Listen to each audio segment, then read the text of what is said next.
الہ العالمین ابی الزہراء محمد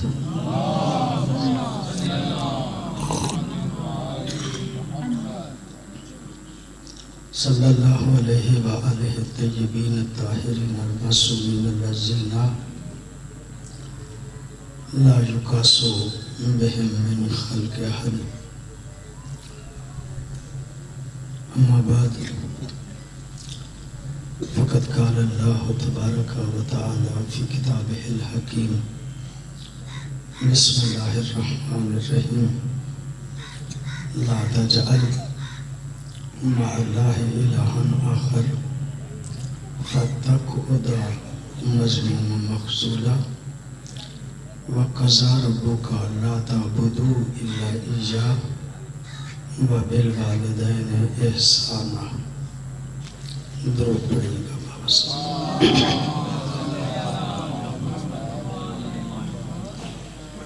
دعا ہے اس پاک بارگاہ میں الہی بحق محمد و آل محمد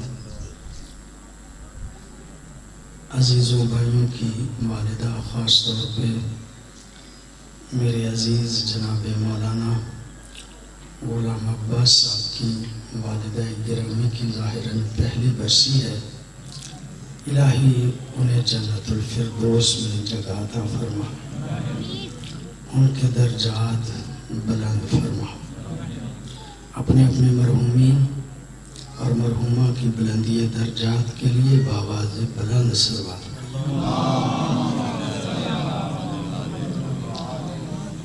کافی علماء محفل میں موجود ہیں.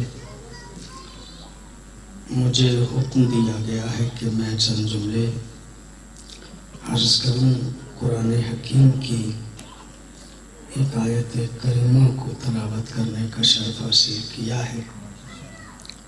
ارشاد ہوتا ہے لا تجعل مع اللہ الہا آخر، اللہ کے ساتھ کسی کو بھی معبود قرار نہ دو.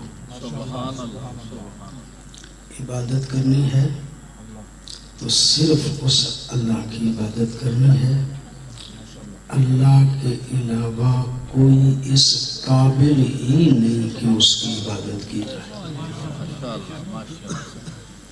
ارشاد ہوتا ہے لا تجعل مع اللہ الہا آخر، اللہ کے ساتھ کسی کو معبود قرار نہ دو. قرآن حکیم ہی کا حکم ہے. من اتخذ الہہ ہوا، بعض بندے اپنی خواہشات کو اپنا معبود بنا لیتے ہیں. بندوں کی حالت یہ ہوتی ہے کہ اپنی خواہشات کی پرستش اس طرح سے کرتے ہیں جیسے اللہ کی پرستش کرنی چاہیے. اللہ کہتا ہے لا تجعل مع اللہ الہا آخر، اللہ کے ساتھ کسی کو بھی معبود قرار نہ دو. صرف وہ ذات توحید اس قابل ہے کہ اس کی عبادت کی جائے. اس کے علاوہ کسی کے سامنے جھکنا جائز ہی نہیں. بڑی معذرت کی بڑی مہربانی. میرے عزیزان علماء تشریف فرما ہیں.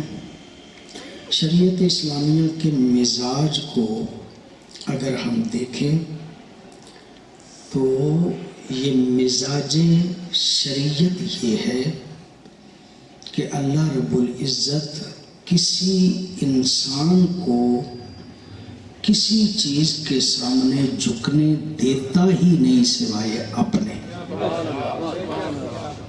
اس لیے کہ انسان کی بڑی عزت ہے، بڑا شرف ہے.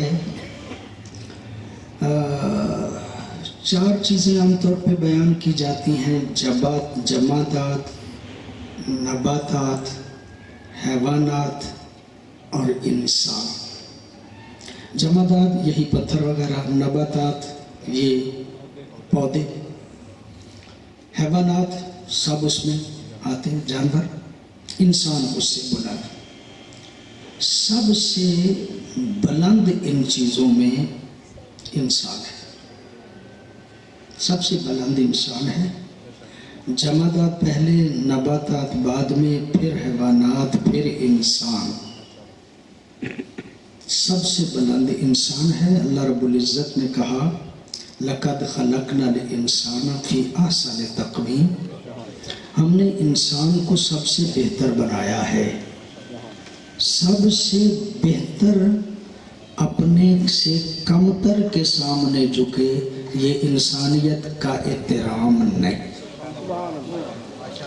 یہ احترام انسانیت نہیں، یہ انسان ہونا اس کا تقاضا یہ ہے کہ وہ اپنے سے کمتر کے سامنے نہ جھکے۔ میں عرض کروں، بات اب تک پہنچ رہی ہے، حتیٰ اسلام کا مزاج یہ ہے کہ انسان کے سامنے بھی نہ جھکے، نہ صرف یہ کہ اپنے سے کمتر کے سامنے نہ جھکے بلکہ اپنے جیسے کے سامنے بھی نہ جھکے۔ ہمارا ایک مزاج ہو گیا ہے، پتہ نہیں کس کلچر سے ہم متاثر ہو گئے ہیں، ورنہ اسلام یہ کہتا ہے جس کا احترام کرنا ہے نا، جب وہ آئے تو اس کے استقبال کے لیے اٹھا کرو، جھکا نہیں کرو۔ اور جس کا جتنا احترام زیادہ ہو اتنا ہی اس کے آنے پہ استقبال ہونا چاہیے۔ پتہ نہیں میں بات اب تک پہنچا پاؤں یا نہ۔ یہی وجہ ہے کہ پیغمبر گرامی کی نظر میں سب سے زیادہ احترام ہی زہرا کا تھا، اس لیے کہ سیدہ کے سامنے نبی استقبال کے لیے اٹھا کرتے تھے۔ بڑی نوازش کی، بڑی مہربانی۔ لا تجعل مع اللہ الہا آخر، اللہ کے ساتھ کسی کو معبود قرار نہ دو۔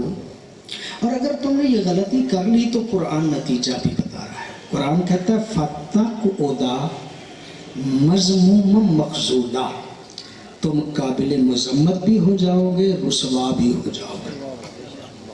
اگر اللہ کے علاوہ کسی کے سامنے جھکے تو دنیا میں قابل مذمت بھی ہو جاؤ گے، رسوا بھی ہو جاؤ گے۔ اگر رسوائی سے بچنا ہے اور مذمت سے بچنا ہے تو اللہ کے علاوہ کسی کی عبادت نہ کیا کرو، صرف اللہ کی عبادت، صرف اللہ کے علاوہ کسی کی عبادت جائز نہیں۔ بڑی نوازش آپ کی، بڑی مہربانی آپ کی۔ لا تجعل مع اللہ الہا آخر فتقعد مذموما مخذولا وقضى ربک الا تعبدوا الا ایہ، یہ تمہارے رب کا فیصلہ ہے کہ عبادت نہ کرو مگر اسی کی۔ دو آیتیں میں نے پڑھی، لا تجعل مع اللہ الہا آخر فتقعد مذموما مخذولا وقضى ربک الا تعبدوا الا ایہ، یہ تمہارے رب کا فیصلہ ہے کہ عبادت نہ کرو مگر اسی کی۔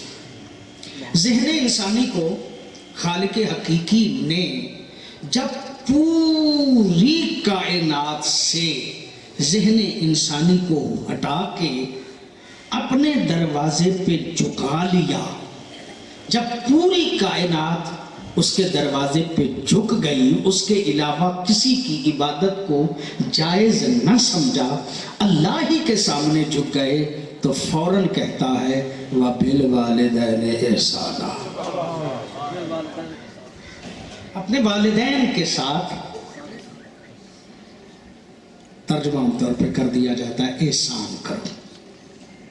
میرے خیال میں یہ اردو زبان کی کوتاہی ہے، اس کا معنی احسان نہیں، بھلا اولاد بھی اپنے والدین پہ احسان کر سکتی ہے؟ ان کی حیثیت ہی کیا ہے کہ اپنے والدین پہ احسان کرے؟ یہ اردو زبان کی کوتاہی ہے کہ جس کے نتیجے میں ہم صحیح ترجمہ نہیں کر پاتے۔ میں کوشش کروں گا مطلب کو عرض کرنے کی۔ وَقَضَى رَبُّكَ أَلَّا تَعْبُدُوا إِلَّا إِيَّاهُ، یہ تمہارے رب کا فیصلہ ہے کہ عبادت نہ کرو مگر اسی کی۔ وَبِالْوَالِدَيْنِ إِحْسَانًا، اور اپنے والدین کے ساتھ حسن سلوک کیا کرو۔ اللہ تو نے پوری کائنات سے ہمیں ہٹا کے اپنے دروازے پہ جھکا کے ہمیں والدین کے دروازے پہ بھیجا کیوں؟ کہا غور کر، سمجھ آیت کو۔ میں نے کہا ہے وَقَضَىٰ رَبُّكَ، یہ تیرے رب کا فیصلہ ہے۔ میں نے یہ نہیں کہا یہ تمہارے مالک کا فیصلہ ہے، میں نے یہ نہیں کہا تمہارے خالق کا فیصلہ ہے، میں نے یہ نہیں کہا تمہارے رازق کا فیصلہ ہے، میں نے یہ نہیں کہا تمہارے محیی کا فیصلہ ہے، میں نے یہ نہیں کہا تمہارے ممیت کا فیصلہ ہے، بلکہ میں نے کہا ہے تمہارے رب کا فیصلہ ہے۔ اور رب کہتے ہیں تربیت کرنے والے کو۔ اللہ کہتا ہے وَقَضَىٰ رَبُّكَ، یہ تمہارے رب کا فیصلہ ہے، یعنی تربیت کرنے والے کا فیصلہ ہے۔ میں بحیثیت تربیت کرنے والا یہ کہہ رہا ہوں کہ یہ میرا فیصلہ ہے کہ عبادت میری کرو اور اپنے والدین کے ساتھ حسن سلوک کیا کرو۔ مالک تو نے والدین کے دروازے پہ بھیجا کیوں؟ کہا اس لیے کہ تمہارے والدین میں رب ہوں، میری نیابت میں اگر تمہاری کوئی تربیت کرتا ہے تو تمہارے والدین ہیں، تمہارے والدین ہیں جو تمہاری پرورش کرتے ہیں، جو تمہاری تربیت کرتے ہیں۔ وَبِالْوَالِدَيْنِ احسانا، اپنے والدین کے ساتھ حسن سلوک کیا کرو۔ حسن سلوک، اس کا ذرا بہتر ترجمہ یہ ہے حسن سلوک، احسان نہیں۔ بڑی مہربانی آپ کی، بڑی نوازش آپ نے توجہ فرمانی۔ تربیت کرنے والے کا اتنا مقام ہے، اتنا مقام ہے۔ میں بحیثیت طالب علم اس بات کو عرض کیا کرتا ہوں، علماء تشریف فرما ہے، تربیت کرنے والے کا اتنا مقام ہے کہ جب کوئی بچہ پیدا ہوتا ہے، جو بھی پیدا ہو، جس گھر میں بھی پیدا ہو، نبی معظم فرماتے ہیں کل مولود یولد علی فطرت الاسلام، جو بچہ بھی پیدا ہوتا ہے وہ فطرت اسلام پہ پیدا ہوتا ہے۔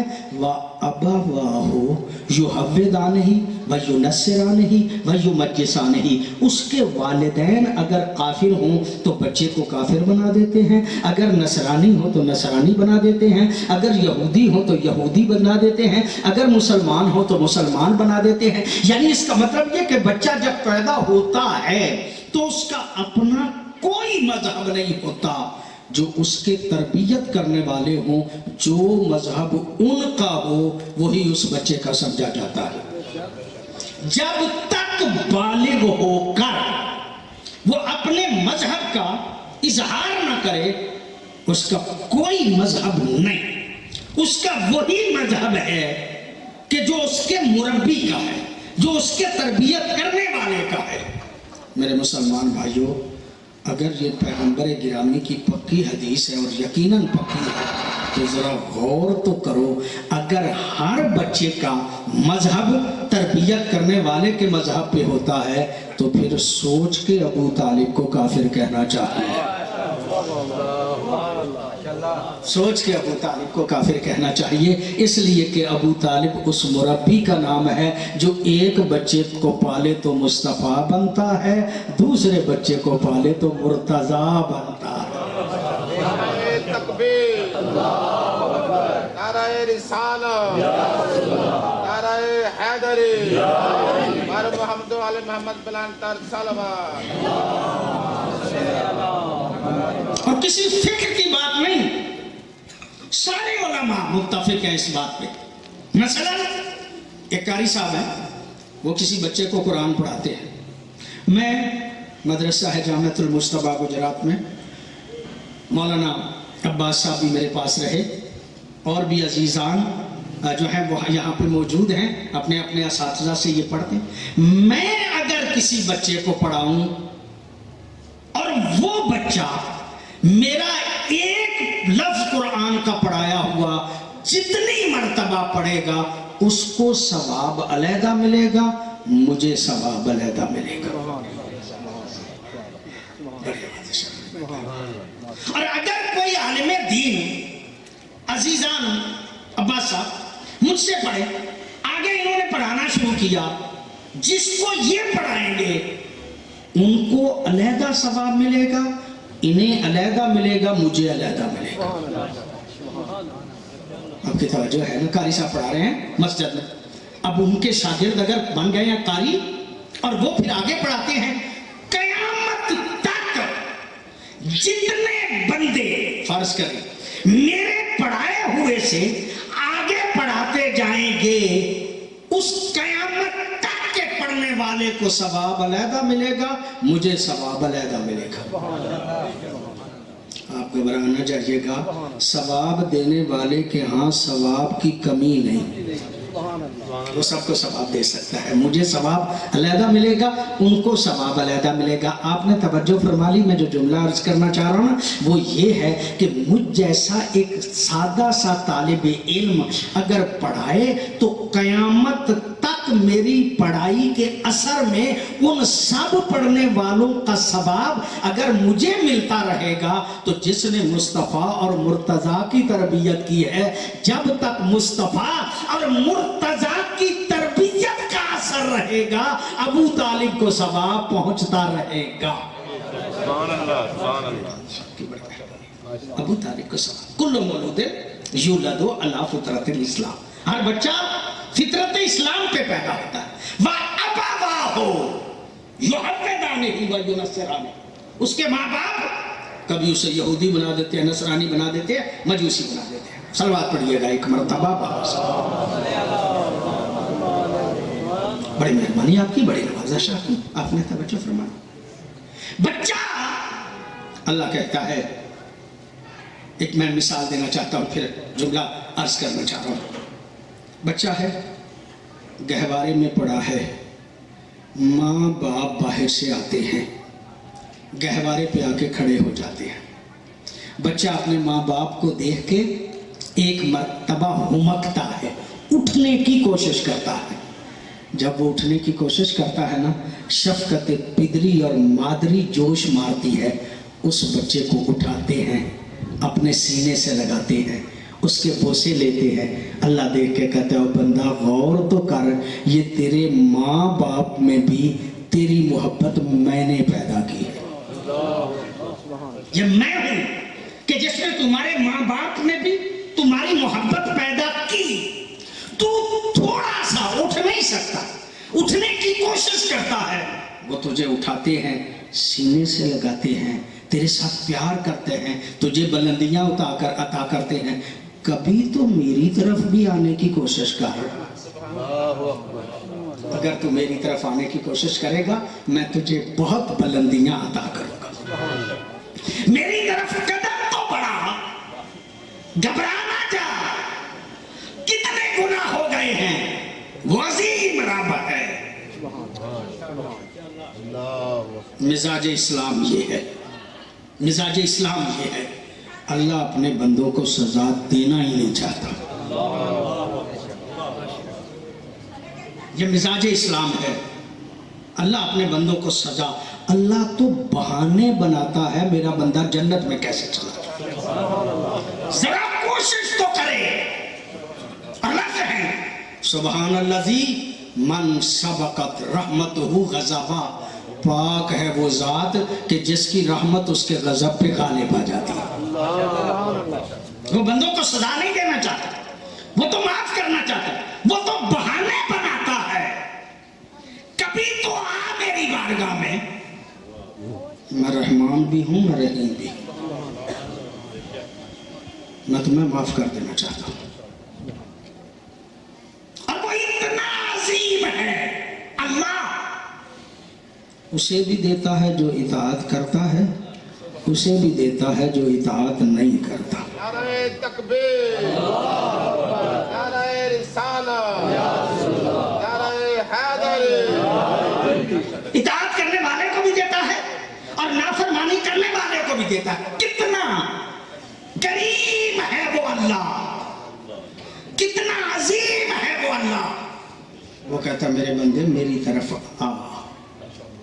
جملہ اکثر میں عرض کیا کرتا ہوں، قارون آپ نے نام سنا ہوگا، بہت بڑا بندہ تھا قارون۔ اور ہے کون قارون؟ حضرت موسیٰ کا نسل میں جا کے اوپر مل جاتا ہے. اوپر ایک ان کا دادا ہے جس کا نام ہے لاوی. کچھ پشتیں چھوڑ کے اوپر جا کے حضرت موسیٰ کا بھی وہی دادا بنتا ہے اور قارون کا بھی.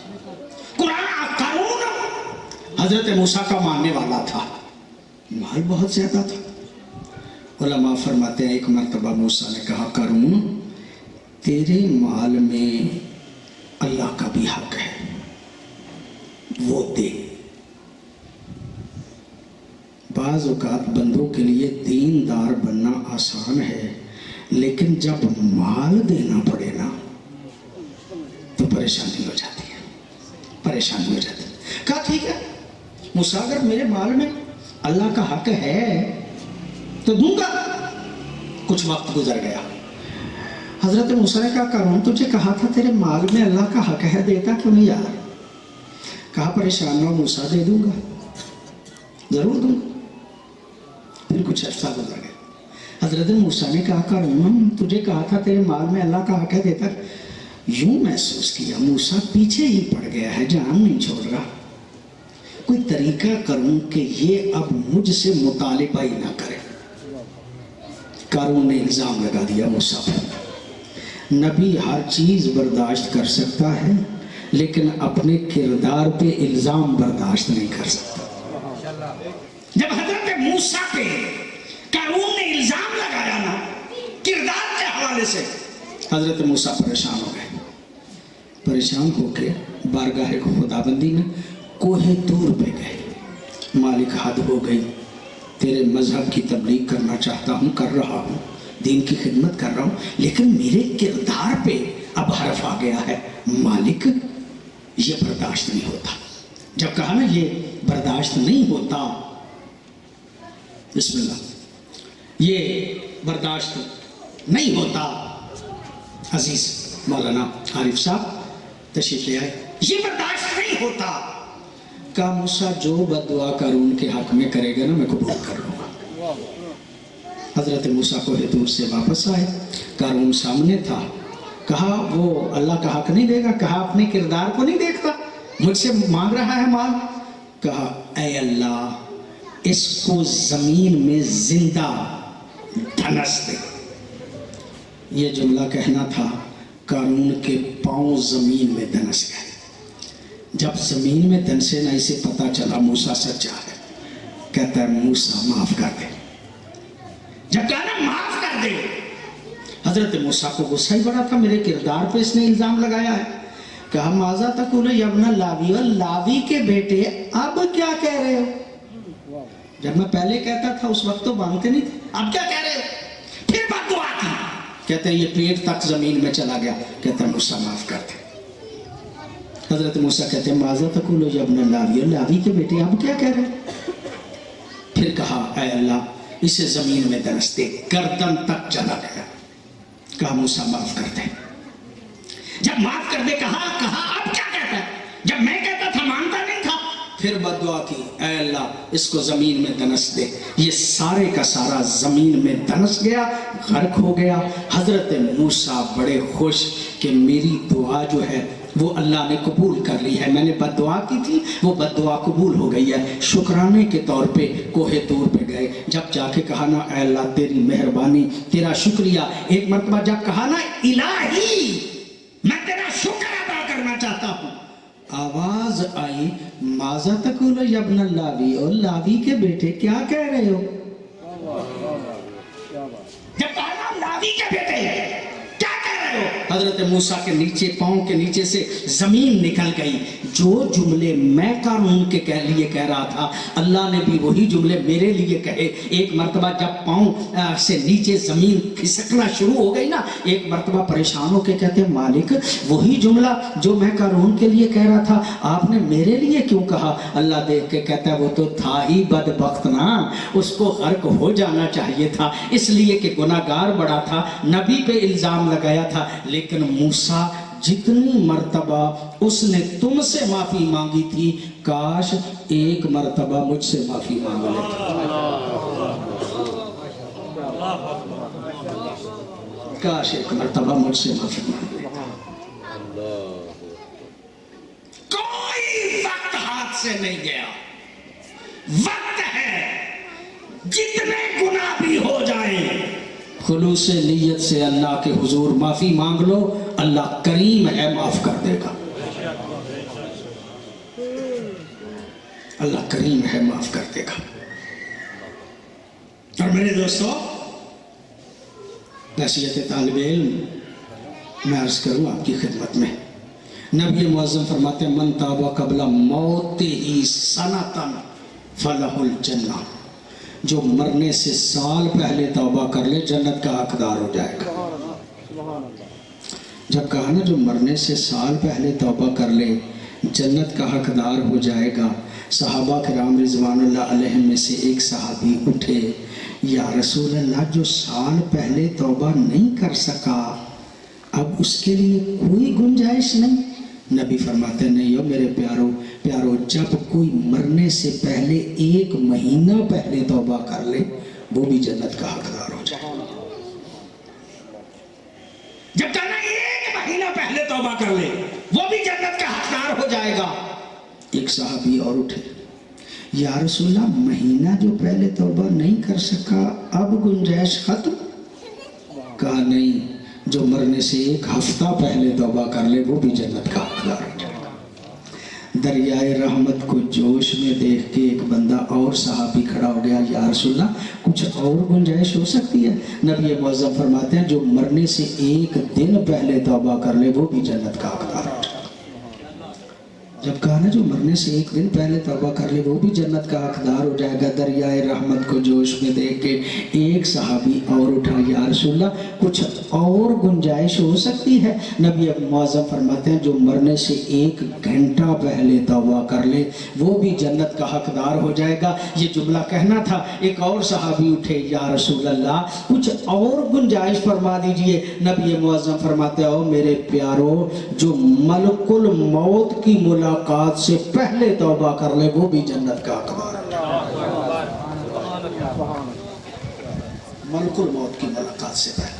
البتہ یہ طے کہ ملاقات ہونا کب ہے یہ نہیں بیان کیا, ورنہ ہم آس لگا کے بیٹھ جاتے کہ لمحہ پہلے توبہ کر لیتے. کوئی پتہ نہیں کب موت آ جائے, بس جب پتہ چل گیا ہے پھر فوراً توبہ کر لے. التائب من الذنب کمن لا ذنب لہ, اور گناہ سے جو توبہ کر لے وہ ایسے ہے جیسے کبھی گناہ کیا ہی نہ. اللہ کہتا ہے میں تمہیں معاف کرنا چاہتا ہوں, میں تمہیں سزا نہیں دینا چاہتا. وہ عظیم ذات ہے. وَقَضَىٰ رَبُّكَ أَلَّا تَعْبُدُوا إِلَّا إِيَّاهُ, یہ تمہارے رب کا فیصلہ ہے کہ عبادت نہ کرو مگر اسی کی. وَبِالْوَالِدَيْنِ إِحْسَانًا, اور اپنے والدین کے ساتھ حسن سلوک کیا کرو. اپنے والدین کے ساتھ حسن سلوک کیا کرو. زیادہ دیر مجھے آپ کو زحمت نہیں دینا, ایک بات بڑی اہم عرض کرنا چاہ رہا ہوں, آپ کی یقیناً توجہ. وَبِالْوَالِدَيْنِ إِحْسَانًا, یہ احسان کیا ہوتا ہے جسے احسان کہہ دیا جاتا ہے؟ ترجمہ میں نے کیا حسن سلوک. حسن سلوک کا جو میں سمجھا سکتا ہوں وہ یہ ہے کہ والدین کی خدمت میں اپنی تمام تر کوشش کو بروئے کار لا کر جتنا بھی ان کا احترام کر سکتا ہے اس کو حسن سلوک کہا جاتا ہے. اپنی کوشش کرے, اپنا جتنی طاقت ہے قوت ہے اپنے والدین کے ساتھ جو ہے وہ اچھائی بھی کرے اور اپنے والدین کا احترام بھی کرے. سارے کرتے ہیں, بڑا بدبخت بندہ ہے جو اپنے والدین کا احترام نہیں کرتا. کرنا چاہیے. بلکہ ایک جملہ اور عرض کروں مولوی صاحبان کی موجودگی میں, اور میری بزرگان سے یہ درخواست بھی ہے کہ اپنے بچوں کو آق کبھی نہ کیا کرو. یہ کر دیتے ہیں نا آق, بچے کو آق نہیں کرنا چاہیے, مہربانی فرمانی چاہیے. پتہ کیوں؟ نبی معظم فرماتے ہیں جسے والدین آق کر دیں وہ جنت کی خوشبو بھی حاصل نہیں کر سکتا. پکا جہنمی ہے جس کو والدین آق کر دے, اس کے بخشے جانے کی امید نہیں, بخشے جانے کی امید نہیں. جسے والدین جو ہے وہ آگ کر لیں. بڑی نوازش آپ کی، بڑی مہربانی آپ کی، احترام کرنا چاہیے. جتنی کوشش و کاوش ہے، جتنی ہمت ہے، کوشش کر کے اتنا ہی والدین کا احترام کرنا چاہیے. اور وہ جو بندے والدین کا احترام کرتے ہیں وہ ڈر کی وجہ سے احترام کرتے ہیں والدین سے نا، لالچ کی بنیاد پہ والدین کا احترام کرتے ہیں. بھلا جو لالچ کی بنیاد پہ والدین کا احترام کرے وہ کوئی احترام ہے؟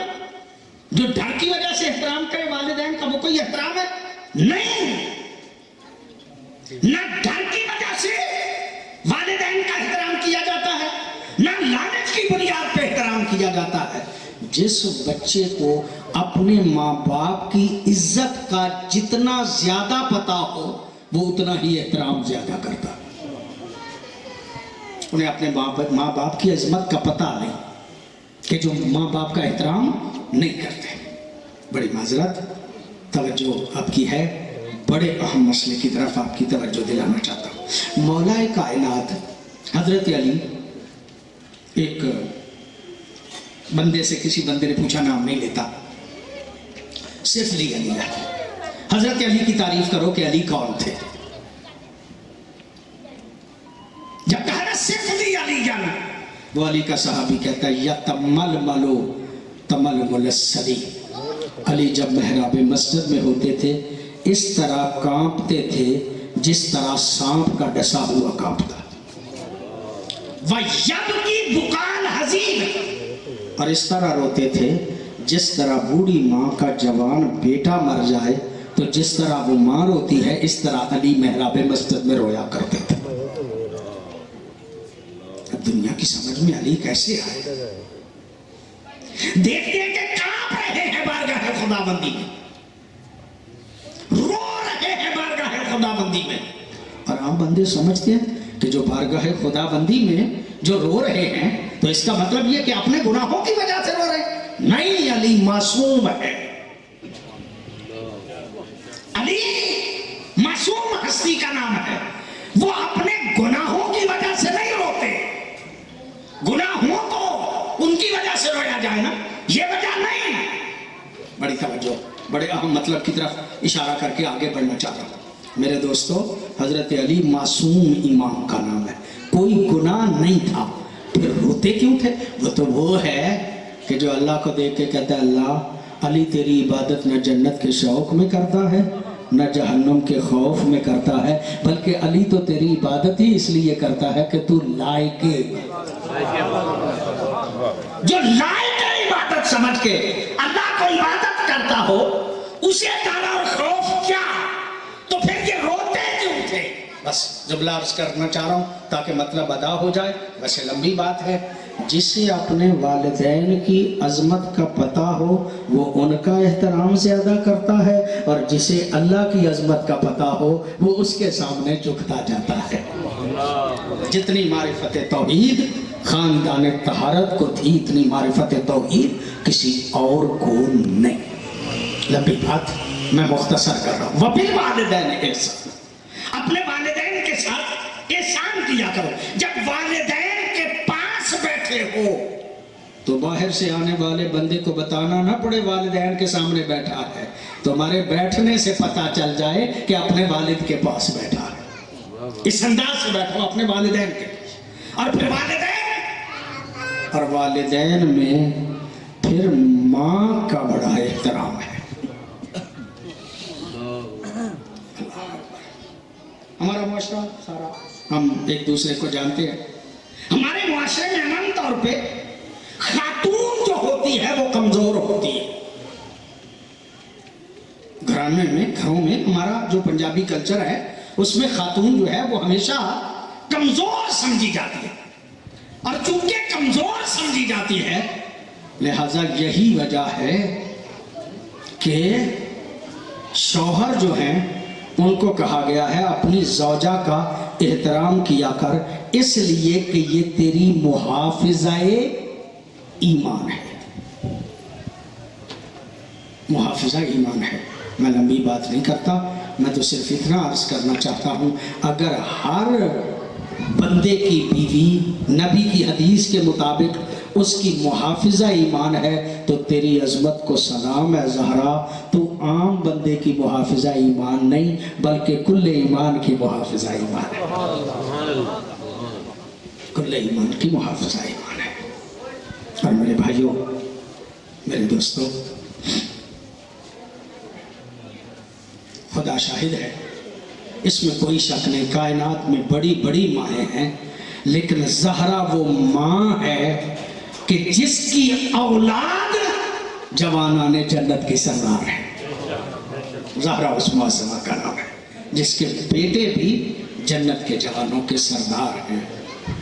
میرے مسلمان بھائیوں، سنی شیعہ بھائیوں، سارے مسلمان بھائیوں، میں عرض کرنا چاہ رہا ہوں آپ کی خدمت میں، آپ کی پوری توجہ ہے، نبی کے بعد زہرا زیادہ دن زندہ نہیں رہی۔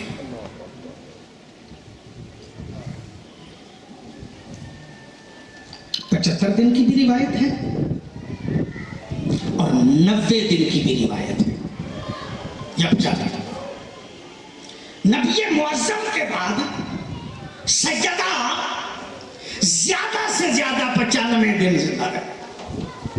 میں اس بحث میں بھی نہیں پڑھتا کہ زہرا عقلوتی تھی یا چہیتی تھی، لیکن ایک جو عرض کرنا چاہتا ہوں، جب نبی گئے ہیں تو تنہا زہرا ہی تھی، زہرا کے علاوہ کوئی اور بیٹی نہیں تھی نبی کی۔